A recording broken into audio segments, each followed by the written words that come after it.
a statement posted on X just moments ago, the governor's office writes, quote, under pressure from the White House and State Department, USA House, which is a church acting as the official U.S. pavilion, is now denying entry to Gavin Newsom to speak with media after Fortune invited him to speak, end quote. Now, remember, the governor was invited to speak at an event at the World Economic Forum in Switzerland. President Trump went there and spoke earlier this morning. And number two, psychologically, who the hell wants to defend a license agreement or a lease, which is a large piece of ice in the middle of the ocean where if there is a war, much of the action will take place on that piece of ice. Think of it. So more news today out of the World Economic Forum, as apparently California Governor Gavin Newsom was just banned from speaking. That is right. He had his event canceled after spending the entire week in Switzerland undermining American interests and actively encouraging European leaders to subvert the national security of the United States as some type of elaborate anti-Trump troll. Well, it turns out that sedition is not very funny. And according to Newsom, keep in mind this is his side of the story, but he is claiming that the WEF pulled his event under pressure from the White House and U.S. State Department. Now, I have my doubts as to whether that's true. This guy obviously lies about everything. How do you know you were not just canceled because the WEF realized you have no place being there? After all, why are you even there? It's the World Economic Forum. You're not a national politician. You're not a quote-unquote world leader. And as it pertains to economics, that is a subject you clearly know absolutely nothing about because you somehow took the top state economy in the entire United States and train wrecked it.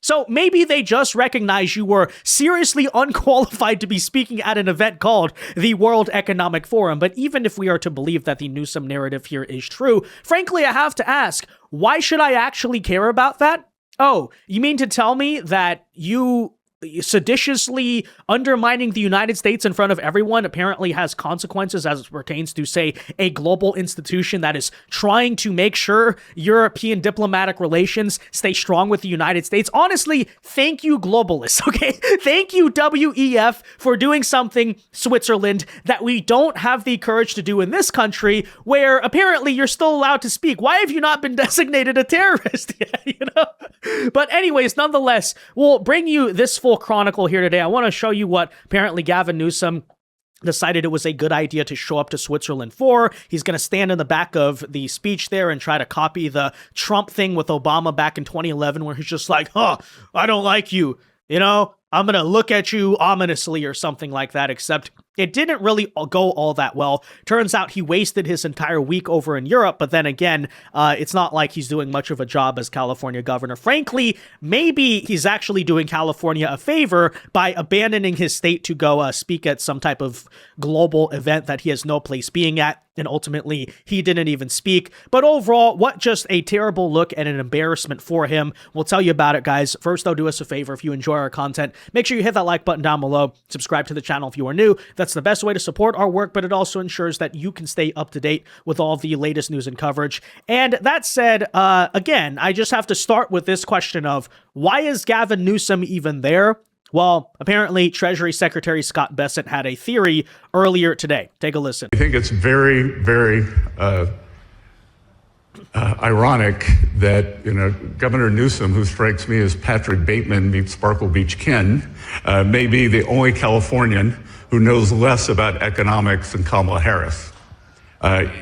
He's here this week with his billionaire sugar daddy, Alex Soros, and Davos is the perfect place for a man who, when everyone else was on lockdown, when he was having people arrested for going to church, he was having $1,000 a night meals at the French Laundry, and I'm sure the California people won't forget that.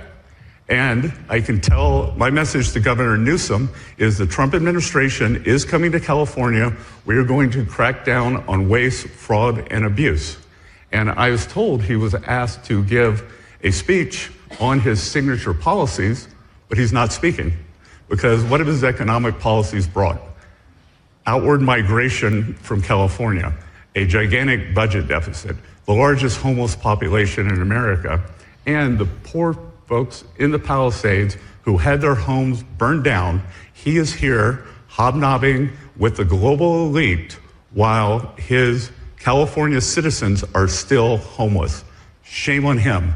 He is too smug, too self-absorbed, and too economically illiterate to know anything. Well, when you put it like that, I guess it does make logical sense. After all, he is not there to actually speak about economics, considering he's not speaking. I seriously doubt the Europeans truly wanted him there, considering they don't actually really know who he is, and why would they? But no, he's there to hang out with Alex Soros and raise money for his 2028 presidential campaign, which is apparently going to come from the international dark money and global elites who obviously he is there to represent and speak on behalf of, because clearly, as you could see, many of the EU leaders and bureaucrats and all these characters are too scared to stand up to Trump. So they're going to use their little proxy, I guess, Gavin Newsom, to do it for them. And that said, here you had him, right? Again, not contributing anything of significance to the event, but instead there to go on European television to encourage EU leaders to stand up to America and fight back. Apparently, whatever that's supposed to mean, right? So in other words, what do we have here? An American politician going out there and encouraging other countries to undermine the United States and its own economic and national security. I think we have a word for that, but nonetheless, take a listen to apparently his, he went all the way to Switzerland to engage in this garbage. Check it out. This was yesterday. Do you have a message for Europeans who are concerned about the messages from the White House around Greenland this week? Yeah, it's time to buck up. It's time to get serious and stop being complicit. It's time to stand tall and firm, have a backbone.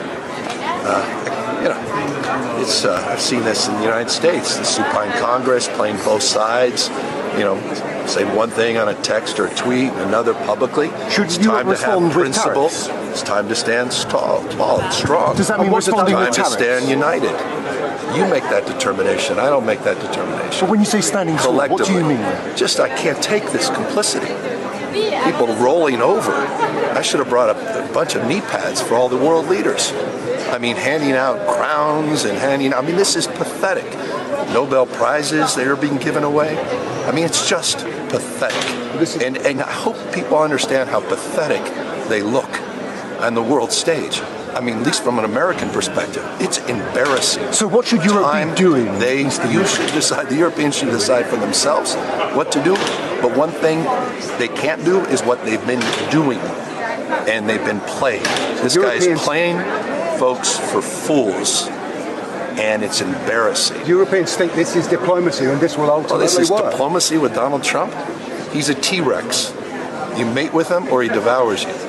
One or the other. And Europe's being people devoured? need to stand, but no, the Europeans could be if they continue down this path and process. They need to stand tall, stand firm, stand united. Yeah, so question for Gavin Newsom, what on earth is that supposed to mean? Are you saying that the Europeans shouldn't practice diplomacy? What should they do to fight back against the United States? Should they undermine our national security? Should they sell our secrets to China or hostile powers? Hey, that would be fighting back, wouldn't it? Should they raise their own tariffs in response? Should they try to cause economic pain for America and its citizens as a way to fight back against Trump? Is that valid to you? Because keep in mind, what you're doing here, what you're really saying here is no, America should not advocate for a trade deal that, for instance, that is favorable to them, or territorial or security agreements. And Europe could fight back, yes, by sabotaging those. And that, by the way, seems to be the most obvious thing he's saying here. So in other words, what he is advocating for as an American politician is because I don't like the United States president, other countries should actively damage our country, and I'm rooting for my own country to fail in this endeavor. Which, of course, is why many accusations of sedition for this type of behavior, and by the way, being at a global event for the sole purpose of undermining our president as a United States politician, seems like pretty unacceptable behavior on one hand. Of course, secondly, you do maybe notice a pattern here that Gavin Newsom seems slightly off. I don't know what's going on with him, a little bit incoherent. His eyes seem extremely wired. There are many saying, I don't know, perhaps he was spotted in the red light district over in Amsterdam or something on the way here. Is that why he went to Europe? Talking about a 50-year-old guy here, apparently, too. How old is Gavin Newsom? Let's see. Gavin Newsom age. a 58-year-old man, and if that's really what he went to Switzerland for, I mean, at a certain age, that behavior is not cool anymore. It's just sad, but something is a little bit strange about him. And you'll notice even the next day here, 24 hours later, he's still like this. He still seems extremely wired. I don't know what is going on here. I don't know what he's on. Hey, maybe after all, that's why he was actually banned from the event, because he showed up here completely, off his rocker, and people, it's like... It's like the Wolf of Wall Street. Like, that was him on the plane. When they freaking fly to, what is it? I think it's Switzerland, isn't it? Yeah. So anyways, here you have Governor Gavin Newsom. Apparently his press office today announced breaking. Under pressure from the White House and State Department, USA House, which is a church acting as the official U.S. pavilion, is now denying entry to Governor Gavin Newsom to speak with the media after Fortune, the official media partner here, invited him to speak. So basically he was going to do one of those roundtable style live interviews on the stage. According to them, he got banned from speaking because of the Trump administration. Again, I say we don't know whether that's true, but here's apparently what the White House had to say in response. So, the White House ripped Gavin Newsom as a nobody frolicking in Switzerland on Wednesday after the California governor whined about getting shut out of an event in Davos, claiming the Trump administration had got him banned despite providing no actual evidence. Now, I would have to argue that this summary of it is completely true. He's just running around this event where, frankly, all these international people have no clue who he is and begging to do interviews, begging to do events. But in the end, he's nobody here, right? Besides just this character in the crowd hanging out with Alex Soros. I mean, just look at it. He's just watching in the back like, oh, hi, guys. Notice me. I'm Gavin Newsom. I'm trying to be the president. The Europeans are just like, who is this guy? So anyways, the flare-up marked the latest escalation in the feud between the Trump administration and the Democrat, who is widely seen as a potential 2028 contender and has been using his trip to the World Economic Forum to repeatedly take aim at the commander-in-chief on the international stage. So let's repeat that again. It's one thing to have an internal political debate in America. It's another thing to show up while active negotiations are going on things like trade, on security, on Greenland, and approach foreign powers and say, actually, as a United States politician, you should work against the United States. Again, deeply unacceptable, arguably seditious. Newsom's press office claimed that the White House and U.S. State Department denied the governor entry to a fireside chat at the Davos clubhouse that he had been invited to speak at. However, the White House fired back at Newsom's claim, calling him, quote, a third-rate governor who should be minding the affairs of his home state rather than frolicking around Switzerland. I mean, that's obviously true. No one in Davos knows who the third-rate Governor Newsom is or why he's frolicking around Switzerland instead of fixing the many problems he created in California, a White House spokesperson told the Post in an exclusive statement. Newsom earlier had slammed Trump's speech as remarkably boring after the president assured world leaders that he would not use force to seize Greenland. As a matter of fact, take a listen here, as Gavin Newsom, claiming the speech was boring, but deciding to fly all the way to Switzerland to go listen to Trump and then calls it boring. Yet you notice a pattern here again, even on the very next day here, where again, I say something seems a little bit off about him. You were obviously named by President Trump during that speech. Yeah. What was your reaction to what he had to say about you? None. I think he said something very different last night. I didn't hear new scum. I heard new green scam. But I mean, come on, it was remarkably boring. It was remarkably insignificant. He was never going to invade Greenland. It was never real. So that was always a fade. And so he says, well, we should negotiate. Well, everybody here has been willing to negotiate. Okay, update. We just got a framework of a deal done on Greenland, quite miraculously. So clearly the strategy worked here, Gavin Newsom. And if it was remarkably insignificant, okay, fine. Again, I ask, first of all, then why are you there? Why did you fly halfway around the world to go watch this and talk about it only to call it insignificant? Well, clearly it's more significant than your job as governor, because look at what you're prioritizing here, For a year. So it had fire and fury signified absolutely nothing. Even by Trump standards, I was rather curious. And there was boorish parts of it, but those were not even that consequential, including name checking people he likes, people he didn't like. So I was a little disappointed. I was a little nonplussed. Did it stand out to you that he said Iceland multiple times when he was talking about Greenland? And that every time a windmill turns, it costs $1,000. A lot of stuff stands out. None of this is normalized. There's a normalization of deviancy and consciousness and, comments and commentary. No other president, he's held to the curve. He's graded on a curve. I mean, it's really some jaw-dropping and remarkable statements that just, fly in the face of facts and evidence and common sense. So, but you've heard them over and over and over again. For the European audience, that may have been a new speech. My God, there wasn't anything new about it. Okay, again, what is he on? Why does he seem so both like wired and out of it at the same? Something's going on here. Okay, what is this guy? What was this guy doing with Alex Soros? I don't know. At 3 a.m. last night. We want the answers here, Governor Newsom. Nobody has any idea. It's just what's going. Okay, if you're gonna show up to do this whole international stunt, can you at least be focused? Can you at least lock in, as they would say in my generation? No, he's like, it was so remarkable. He somehow decided, right, to adopt the body language of Joe Biden when he's about 30 years younger than Joe Biden. What's going on here? Where's Hunter?